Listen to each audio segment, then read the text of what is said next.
Hello student, good morning. तो हम लोग क्लास 7 की साइंस का first chapter nutrition in plants study कर रहे हैं, जिसमें हमने लास्ट वीडियो में जो टॉपिक स्टार्ट किया था वो था हमारा how nutrients are replenished in the soil, यानी कैसे हम मिट्टी में जो पोषण तत्व हैं उनको लगाएं, यानी उनको डालें, उनको मंगाएं। तो जो हमने पढ़ा था कि न्यूट्रिएंट को रिप्लेनिश्ड करने का सॉइल में कितने मेथड बताए हैं, वो 2 मेथड हैं। फर्स्ट मेथड है हमारा अगर हम उसमें फर्टिलाइज़र्स या मैन्यूअर को ऐड कर दें, और दूसरा मेथड है हमारा अगर हम उसमें लेग्यूमिनस क्रॉप को उगाएं।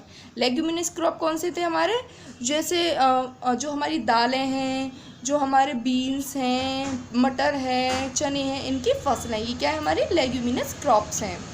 तो 2 मेथड्स है, first by adding fertilisers and manures and the second is by growing leguminous crops. तो हमारा जो फर्स्ट टॉपिक है nutrient are replenished in the soil by adding fertilisers and manure, इसको आज अपन स्टडी करेंगे।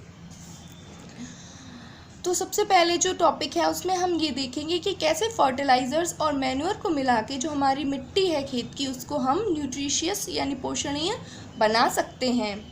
फर्टिलाइज़र्स और मैन्यूर जो है दोनों ही खाद होती हैं, पर इसमें अंतर इस बात का होता है कि जो हमारी फर्टिलाइज़र्स होते हैं वो केमिकल से बने हुए होते हैं, यानी वो केमिकल कंपोजिशंस होते हैं, और मैन्यूर जो होता है हमारा वो ऑर्गेनिक यानी प्राकृतिक रूप से, जैविक रूप से बना हुआ होता है। और जो हमारे फर्टिलाइज़र्स हैं वो प्रकृति के साथ ज़्यादा इको फ्रेंडली नहीं होते हैं, जबकि मैन्यूर जो है वो नेचर के साथ इको फ्रेंडली होते हैं। तो ये इन दोनों के बीच का डिफरेंस है। Fertilizers and manures contain plant nutrient और minerals such as nitrogen, phosphorus and potassium। यानी कि फर्टिलाइजर्स और मैन्योर जो हैं वो कंटेन करते हैं, रखते हैं प्लांट न्यूट्रिएंट यानी पौधों में पाए जाने वाले जो पोषण तत्व होते हैं उनको, और मिनरल्स को यानी खनिजों को। और वो कौन कौन से होते हैं, नाइट्रोजन, फॉस्फोरस, पोटेशियम और ऐसे ही एक्सेट्रा बहुत सारे। So when fertilizers and manures are added to the soil like nitrogen, phosphorus and potassium etc.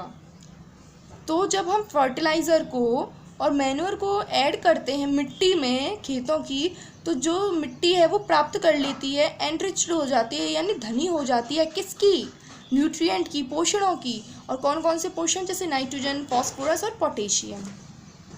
The crop plants can then grow well in this soil, यानी कि जो क्रॉप प्लांट यानी जो हमारे खेत में उगने वाली जो फसलें होती हैं, जो फसलों के पौधे होते हैं, उस फर्टिलाइज़र और मैन्यूर को प्राप्त करने के बाद अच्छे से न्यूट्रिशंस प्राप्त करके और हमें अच्छी जो है क्या देते हैं, एक ग्रोथ देते हैं, और वो मिट्टी में अच्छे से ग्रो होने लगते हैं। दस plant nutrients are added in the cultivated fields in the form of fertilizers and manure so as to get good crop। इसीलिए प्लांट जो हैं यानी हमारे जो प्लांट हैं उनमें न्यूट्रिएंट को यानी पोषण को आर एडेड मिलाया जाता है इन द कल्टिवेटेड फील्ड, यानी कि हमारे जो कल्टिवेटेड फील्ड यानी कि खेती के जो मैदान होते हैं, जो खेत होते हैं, किसकी फॉर्म में, फर्टिलाइजर्स और मैन्यूर की फॉर्म में, जिससे कि हम क्रॉप को अच्छा प्राप्त कर सकें। यानी कि हमारे खेतों में इसीलिए फर्टिलाइज़र और मैन्यूर के रूप में खाद को डाला जाता है ताकि पेड़ अच्छे से जो है न्यूट्रिएंट प्राप्त कर सकें।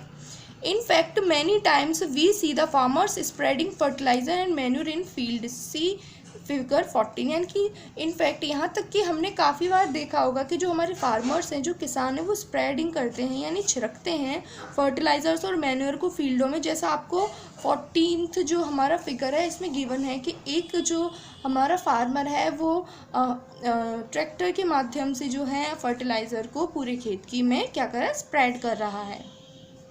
The gardener also put fertilizers and manure in the lawns and potted plant, यानी कि जो गार्डनर्स, जो हमारे माली वगैरह होते हैं, वो भी फर्टिलाइज़र और मैन्यूर का यूज़ करते हैं अपने लॉन्स में, यानी कि अपने बागीचे वगैरह में, और अपने जितने भी गार्डन्स होते हैं उनमें, और जितने भी पॉटेड प्लांट्स यानी कि वो प्लांट जो कि गमले वगैरह में लगे होते हैं उनमें। This is done to provide essential nutrients for the growth of plants so that we get healthy plant। तो इसकी मदद से जो हमारे पौधे हैं वो एसेंशियल रूप से यानी पूर्ण प्राप्ति से, यानी इम्पोर्टेंट जो उनके लिए पोषण तत्व होते हैं उन सबको अच्छी तरह से ग्रोथ के लिए जो है क्या कर लेते हैं, कंटेन कर लेते हैं, उन्हें प्राप्त कर लेते हैं। The two most common fertilizers which are used to provide plant nutrient और minerals in the field are NPK and urea. यानी कि जो सबसे ज़्यादा कॉमन रूप से यानी सामान्य रूप से जो फर्टिलाइज़र सबसे ज़्यादा उपयोग में लिए जाते हैं वो हैं हमारे एनपीके और यूरिया।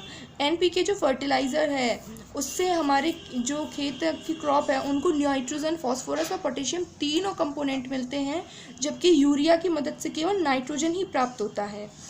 और ये जो हमारा एनपीके है ये क्या है, इनका सिंबल है, यानी साइंस में जो नाइट्रोजन है उसको एन से रिप्रेजेंट किया जाता है, फॉस्फोरस को पी से, पोटेशियम को के से। Out of all the plant nutrient or minerals, the crop plant grown in the fields require nitrogen in maximum amount to make the protein.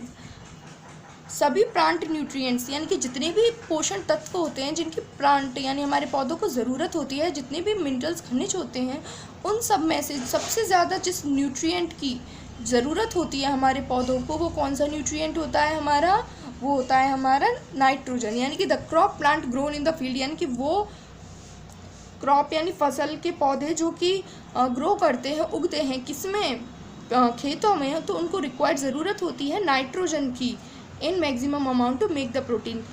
किसके लिए ज़रूरत होती है उस नाइट्रोजन की, ताकि एक अच्छे प्रोटीन प्राप्त कर सकें। और उस जो नाइट्रोजन है उसकी अमाउंट कैसी होनी चाहिए, लेकिन क्या होनी चाहिए, मैक्सिमम, बहुत ज़्यादा होनी चाहिए इन सब प्रोटीन्स के यानी इन सब कंपोनेंट की तुलना में। The crop plants take this nitrogen from the soil in field. फिर जो हमारे क्रॉप के जो प्लांट हैं यानी जो फसल के पौधे हैं उस नाइट्रोजन को मिट्टी में से प्राप्त कर लेते हैं। So after the harvest the soil in the fields become deficient in nitrogen. तो जो हार्वेस्ट यानी फसल की कटाई के बाद जो सॉइल है यानी जो मिट्टी है फील्ड्स में, खेतों में, वो उसमें क्या हो जाता है, नाइट्रोजन की कमी हो जाती है, डेफिशिएंट यानी कमी हो जाती है। This nitrogen deficient soil is incapable of growing another good crop. तो जो ये जो नाइट्रोजन है, ये जो हमारा नाइट्रोजन प्राप्त होते की जो कमी हो जाती है हमारी मिट्टी में, तो जो हमारे जो क्रॉप होती है वो अच्छे से ग्रो नहीं कर पाती है, वो इनकेपेबल हो जाती है ग्रोइंग के लिए, यानी कि उसकी ग्रोथ में रुकावट आ जाती है, जिस वजह से उसमें हमें टाइम टू टाइम फर्टिलाइजर्स और मैन्योर को ऐड करना पड़ता है। Now the way to make this soil fertile again is to add nitrogen containing fertilizers. अब जो एक तरीका है इस सॉइल को फर्टाइल बनाने का वो हमने पढ़ लिया है, कैसे कर सकते हैं, नाइट्रोजन कंटेन फर्टिलाइज़र को ऐड करके। और जो अनदर वे, जो दूसरा तरीका है वो है इज़ टू ग्रो लेगुमिनियस क्रॉप, यानी कि अगर हम उसमें लेगुमिनियस क्रॉप को उगा दें, किसमें, उस मिट्टी में जो खेत की है। How the growing of leguminous crops enriched the soil with nitrogen will become clear from the following discussion. यानी कि क्या अब हम ये पढ़ेंगे नेक्स्ट टॉपिक में कि कैसे जो लेग्यूमिनियस क्रॉप्स होती हैं वो सॉइल को धनी बना देती हैं नाइट्रोजन का, और जिससे कि जो है हमारे पेड़ पौधे हैं फसल के वो अच्छे से ग्रो कर पाते हैं। Okay student, that is of for today. Thank you for watching my video.